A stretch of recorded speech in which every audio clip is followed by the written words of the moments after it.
Hey, how you doing, guys? This is Dustin. You're watching Video Game Sauce. Today I'm going to try something a little different. I'm going to be interviewing or talking to Dane from Dane's Games. I've actually talked about him a couple times on my channel. How you doing, Dane? Good, thank you. How are you? I'm well. What I'm going to do here is just talk to Dane, introduce... Well, you already introduced yourself, didn't you? Talk about your channel and other things like that. You excited or not so much? Yeah. I'm always excited. You're excitable? Not really, I lied. So anyway, if you guys haven't picked it up, Dane is from Australia. He's in the future, basically. Australia. Yeah, there you go. Yeah, before the interview, I said, Dan, you want to ham it up a little bit? I'm from Australia, eh?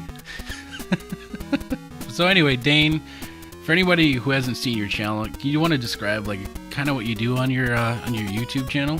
Yeah, it's pretty easy to describe and simple. It's just Sega Mega Drive stuff, or Sega Genesis, as that's what it's called in America. But yeah, basically anything to do with the system, that's all I collect for. So thus far it's mainly been accessory reviews, some bass guitar covers of songs out of Mega Drive games, and a few kind of game long plays as well. Yeah, and like I say, and I know you, we talk on Skype all the time, but you make really, for people who haven't seen it, you make fantastic videos. I mean, there's really high quality stuff, so. Oh, thank you. You're making me blush like a schoolgirl.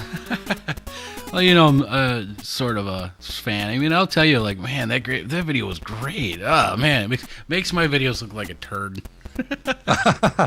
Yeah, but I mean, you're your worst critic, so I mean, you might be judging yourself too harshly, like a lot of people do, and I do myself as well. That's true. Well, because Dane and I sort of did a review on the same accessory, and then I watched my video, and then I watched your video, and I was super critical on myself. So, but if you could go off anything off that, you did yours first, and I did mine second, and I watched yours first, so therefore I might have picked up on a few things you failed to mention, and that's not... Yeah, I mean, I, fail to mention stuff all the time on my videos because I don't plan them and I do it on the fly, and it's only when I'm finished that I think, oh crap, I should have done that, but due to laziness, I always just leave them as is. Well, yeah, and I know, from personally, you said that you're a bit of a perfectionist, so, and I'm the same way, so I understand. I don't know, you have a pretty big Mega Drive collection, right? It's huge. Yeah, I'm sure there's people with bigger collections, but yeah, it's big. I've been collecting for about 7 to 8 years, I think it's been now, and I used to collect for the multiple systems. I won't go into detail, but yeah, I used to collect for multiple systems, and I just decided one day that it was getting too much. I was running out of room, and I decided to stick to the console which I'm most passionate about and have the most fond and nostalgic memories of, which is the Mega Drive. And yeah, since then my Mega Drive collection's just exploded. I'm kind of getting close to 1,000 games. I have, I don't know, 25 to 40 box consoles, and I really should know more accurately, but I've lost track, and lots of accessories. So yeah, I just enjoy collecting. Well, it's funny, when I'm on Skype with you, if I try to stump you on eBay, you're like, I already have it. Some really obscure, weird Russian game. You have quite a few of those, too.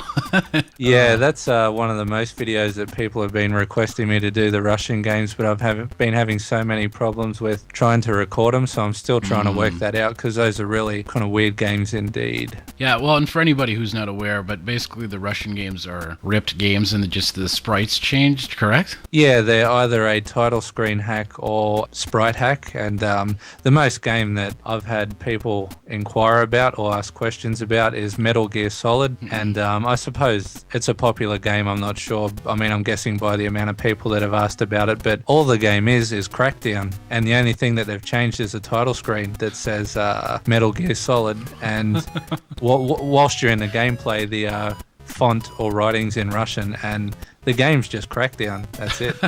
Those crafty Russians. Yeah, those vodka swigging bastards. No, just kidding. I don't know why or what the point is behind it, whether they're trying to make them more marketable or interesting for people to purchase over there, but I'm not sure what Russians are into in regards to games, but I mean, the stores that sell them over there, because they're still making these things, don't really sell outside of Russia, so yeah, I don't really know what the deal is. Yeah, and it's just strange because the first time I watched one of your videos, I saw these weird Russian games. I was like, "Hey, what is going on?" And I think I ended up contacting you or vice versa, and I just ended up talking about it. Like, what is up with all these Russian games? I've never heard of such a thing. So yeah. Well, I had never heard of them really before or recently. When I say recently, about within the last 12 months, and it took a lot of not a lot of research, but a fair bit to find who's selling them and how to obtain them. They don't sell outside of Russia. They don't. I think they barely even sell outside of the city that the stores are in. So I had to inquire and find a Russian fellow who was willing to let me send him money. I suppose most people are willing to let you send them money, but actually go through with the transaction. I was a bit nervous because I had to sign up for Western Union because PayPal doesn't let you sell money into Russia, which is a bit dodgy right there. So I was a bit nervous, but he was a nice guy and he sent them to me, so it all worked out well. You sent him 30 rubles. Yeah, which equivalated to $900,000. Yeah. I think it was actually about $300. Okay. Yeah. The thing that people maybe may not know about you is that you like to collect really mint condition boxed everything, right? Yeah. For the most part, I guess. Yeah, I mean, I prefer to have everything mint. I think everyone would, but a lot of the stuff I do have is actually in poor condition. I think most people think that the collection's better than what it is because in the games room collection video that I've done, I don't zoom in too much or show every minute detail of the box, and from afar they look to be fantastic, but there are things with tears and rips and chunks missing, and rats have eaten through a corner of a box or something, but on the most part they're all fairly good condition, and I do upgrade when I can if it's reasonably affordable to do so. Yeah, so if anybody, check it out Dane's channel. He's definitely your Sega. He's your go-to Sega guy. I don't want to say bombarded with inbox questions just because he's already got that going on. Only in exchange for photographs of your knees. I have a knee fetish. So with your accessories, you must have a favorite and a most disfavorite, I guess. Is that a word? Like a most unfavorited thing? Do you have off the top of your head? When you bought I don't know, the what is it? The Vindicator? You have that? I know you have that. What was that one? What does it do? I don't know what you're talking about. See, and I get a lot of Sega stuff screwed up. I keep calling Master System the Mega Drive and vice versa, but I'm trying to think You're a silly goose. Yeah, I'm a silly boy. But no, I'm thinking of that virtual reality headset that you showed me once. Oh, the Victimax Stuntmaster. Victimax. What the hell what did I say? Vindicator? Yeah, because you just did a Vindicators review, probably. Oh, that's right. I was. You have Vindicators on the mind.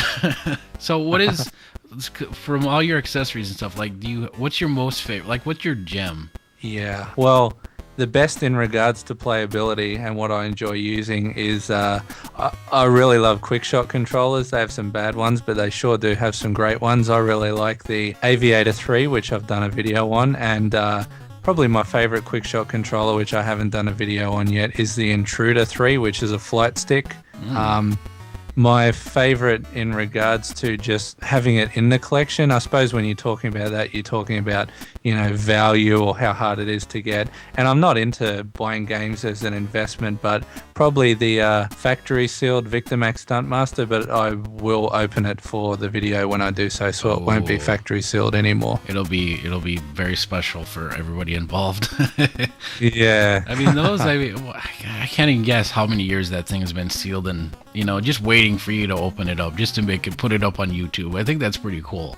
Yeah, well, I've done that in quite a lot of videos, just accessories. I'll start off filming the video just holding the box, and then I'll take the seal off. And I completely understand when people want to collect sealed stuff because it's obtaining something that's managed to survive all those years still sealed, which is pretty amazing. But I mean, I love using them. I love getting them out of the boxes, touching them, using them the way they should. And yeah, so I just have no interest in personally keeping them in their factory still, especially when I don't collect for an investment. So the financial side of it doesn't bother me at all. True, yeah. I mean, and I'm the same way. I just think things are meant to be played and things like that. But with sealed things, things, it might as well be sealed in dollar bills because they're so damn expensive. Yeah, that's right. Yeah, I play it for myself all the time. Oh, there you go. That's free all day long. Yeah.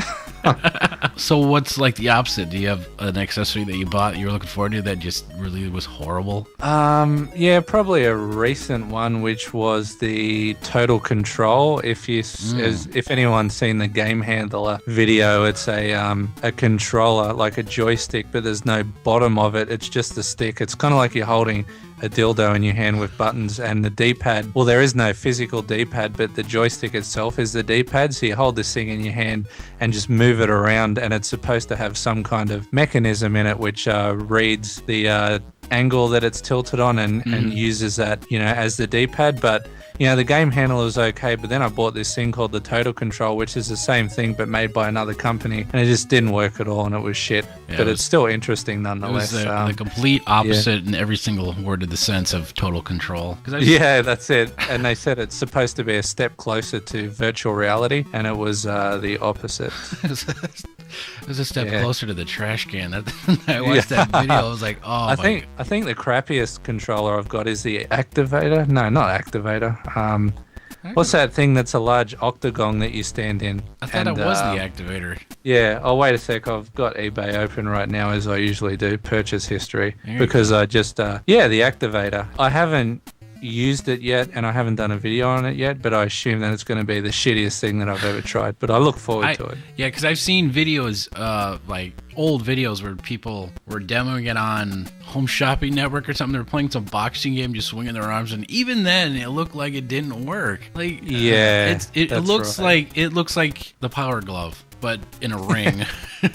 Yeah. A lot of these weird accessories are a novel idea, and they're supposed to, immerse you in the gameplay and bring you closer to the gameplay and make you feel like you're more involved in the game rather than just sitting there with a controller. But sitting there with a controller is playing games. I don't want to stand up and wave my limbs around like a retard. If I want to do that, I'll go to the gym. And it's funny too, a lot of these weird accessories we're seeing these days in modern consoles that they've perfected, but a lot of people don't know about a lot of these old accessories that were actually rather innovative. And although they didn't work and did what they were promised to do, if it wasn't for people trying out stuff like that, we wouldn't progress in technology, which is kind of hypocritical of me to say because I am a bit of a Luddite, I guess. Yeah. In a way. Yeah, because the first time I was talking to you, I said, so you just collect the Sega stuff? You're like, oh, yeah, just Sega. It's like, weird. Yeah, when I collect for multiple systems, I just found it was getting too much. My whole room was full. It was overflowing. I was starting to put stuff on the floors, and I thought, well, I can't afford to buy another house or, sell this one and buy another one. So what I'll do is I'll just focus on one console, and I kind of like the idea of focusing on one thing and trying to complete a library for one system. But initially I just decided to collect power for Mega Drive, but that soon went out the door also, and now I just get every region and variant imaginable except third-party pirate releases. Is there anything else you want to, do you have anything else in the works coming up here? Oh, yeah, I mean, there's just so many accessories and stuff I haven't reviewed, and I'm always purchasing weird ass controllers and accessories. So it'll, I don't want to say it'll never end because it'll end one day. I'll either, run out of stuff to do, or I'll get hit by a car and die or something. But just as long as I'm buying shit and as long as I have stuff that I haven't made videos on, I'll continue to do so. There's lots of videos out there about the controllers that I'm doing that have already been done. So I'm not doing anything new or amazing, but I just enjoy making them, and if other people enjoy watching them, that's just a bonus. Mm-hmm. No, I mean, like I said before, I think you make your videos very enjoyable to watch, and like you told me that people have actually said, like, my daughter really likes your videos, things like that. So. Yeah, and they're like 5 years old, which is really weird. Which is always cool to have, fans, and you're like, well, it's touching. Yeah, yeah. You shouldn't say 5-year-old and touching in the same sentence. So sorry. Yeah, I could probably edit that out. All right, well, Dane, thanks for coming on with me and doing this little interview. You're the first interviewee for whatever the interview with so-and-so on my channel, so thanks. How do you think it went? Pretty good. Yeah, that's good. Yeah. Yeah. All right. Yeah. All right, guys, well, thanks for listening. Have a good one. Ciao.